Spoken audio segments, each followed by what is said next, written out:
Your cost to have Medicare today is between $2,100 and $25,000 per year, depending on your arrangement and where you live. $2,000 a year doesn't seem too bad. $25,000 a year is uncomfortable. These amounts go up each year, and those are the amounts that you pay if nothing goes wrong. You never go to the doctor, you never take any prescription medications, you have perfect health. If something does go wrong, you're now looking at hundreds of dollars in deductibles and potentially thousands of dollars in copays and coinsurance amounts that you pay when you need care. Generally, people have a few plan options to limit their maximum out-of-pocket costs, things like Medicare Advantage plans, Medicare Supplement plans, retiree plans, or federal plan benefits. All of these come with varying levels of fixed costs, meaning the monthly amount that you need to pay just to have the plans, whether you use them or not, and varying levels of variable costs, meaning your out-of-pocket costs in the form of copays and coinsurance if you do use the healthcare system. On the flip side, in general, the lower the fixed cost to have the plan, the higher the potential variable costs could be. So while there are a lot of other factors that we encourage you to look at when making your Medicare decisions, and we have a lot of videos on our channel that cover these, let's take a moment to figure out how you can fund your Medicare coverage for what could be 30 or 40 years after you retire. And my assumption here is that you are not on Medicaid. Medicaid is for individuals with lower income, and while Medicaid is technically a federal program, each state runs their own Medicaid program. We are Medicare nerds here, not Medicaid. Okay, for everyone else, let's go through some options that can help with these costs, and the first is Social Security. Once you start taking Social Security benefits, your Medicare Part B premiums are taken from your Social Security check. The base amount for Part B here in 2024 is $174.70 per month, and 95% of people on Medicare pay that number. But that amount does go higher if you are considered to have a higher income based on this chart. Higher income folks have an additional charge called the Income Related Monthly Adjustment Amount, or IRMA, for Part B, which is your medical coverage, and Part D, which is prescription drug coverage. And all of these additional charges will come out of your Social Security check once you start taking benefits. Please note that if you are not taking Social Security benefits once you go on Medicare, you do need to make sure to make your Medicare Part B and Part D payments on your own, and you will be billed in 3-month increments for Part B rather than monthly. This can be a shock to some people when they say 3 months worth of Medicare Part B premiums due all at once. Part D is still monthly through your insurance company. Back to those who are taking Social Security benefits, your Part D drug plan payments may not come out of your Social Security check, but your Part D additional IRMA for higher income folks will.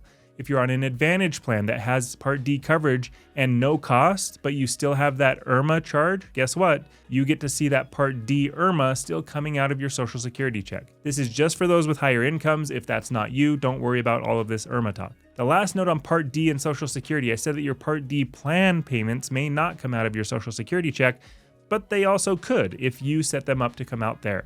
It's not required, but that is an option for you. Okay, wrapping up the Social Security part, I don't know that I would say that Social Security is the greatest way to handle all of your retirement healthcare costs, because many Americans rely on their Social Security checks to take care of all of their living expenses. The average Social Security check in 2024 is about $1,700, making the Medicare Part B premium right around 10% of the total income for the average Social Security recipient. I guess it's nice that healthcare costs are somewhat covered by Social Security to where you don't need to spend down interest-earning assets and investments if you have them, but there are 2 other ways to cover some or all of your healthcare costs in retirement that I like better if they are available to you. The next account to talk about would be a health reimbursement account, or HRA. It is a nifty account type, and these are usually run and controlled by your employer or former employer.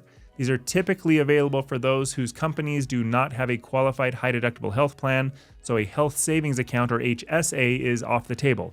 Or the company has a few different plan options, and you elect to go with the non-HSA version and take the HRA. With an HRA, your employer contributes the dollars for you to use on healthcare expenses. This is nice because you don't have to contribute any of the money. Sometimes these are use it or lose it plans where the money goes away if you haven't used it within a certain period of time.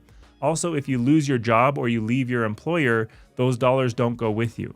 My mom had one of these that her company provided her into retirement, and she used it to help with Medicare Part B premiums as well as Medicare Supplement plan premiums. The HRA can be fantastic, but now we're going to move on to the last account type, and it is the HRA's more famous cousin, the Health Savings Account, or HSA. We talk about HSAs often on this channel, and for good reason. These are my favorite healthcare cost containment accounts by far. We have a video on the 4 hacks to get your HSA on steroids that I'll add at the end of this video, but the gist is that the HSA is a triple tax advantaged account. Tax-free going in, tax-free growth on your investments, and tax-free withdrawals when you take the money out and use it for qualified healthcare expenses. These accounts are absolutely awesome. Now, California and New Jersey are our special children that have state taxes on HSAs. So in those states, it's still a great account, just not as great as every other state. Once you go on Medicare, your Medicare premiums for Part B and Part D are qualified healthcare expenses. So are your deductibles, copays, and coinsurance. So are your Advantage premiums if you have them, as well as your dental and vision premiums. This means that if you have a robust HSA, a lot of your healthcare cost burden in retirement is taken care of. And a huge benefit of HSAs are that you can reimburse yourself for expenses that occurred at any time when you had the HSA. This can be years back, so watch that other video of ours linked at the end of this one because it almost feels like cheating. Those Medicare premiums that we spoke about that are coming out of your Social Security check can be reimbursed back to you through your HSA. The one big asterisk around some things that I think should be allowed with your HSA, but unfortunately are not, are your Medicare supplement plan premiums. It is an unfortunate rule, so if you want a supplement plan, don't rely on your HSA to cover those costs. Going all the way back to the beginning, these supplement plans have higher fixed costs in the form of non-HSA payable premiums, but lower variable costs if something does go wrong. To get an HSA, you or your spouse must be covered by a qualified high-deductible health plan. These are often available through work plans or the marketplace. If you don't have one or more of these accounts, then you are relying on income from other sources to pay for Medicare. That could be investments or that could be another job. And these high and growing Medicare costs are what drive a lot of people to Medicare Advantage plans with lower fixed costs but higher variable costs. We have lots of videos about the pros and cons of Advantage plans on this channel, but this one right here is the one that I promised you, and it covers the real power of HSAs. I will see you over there.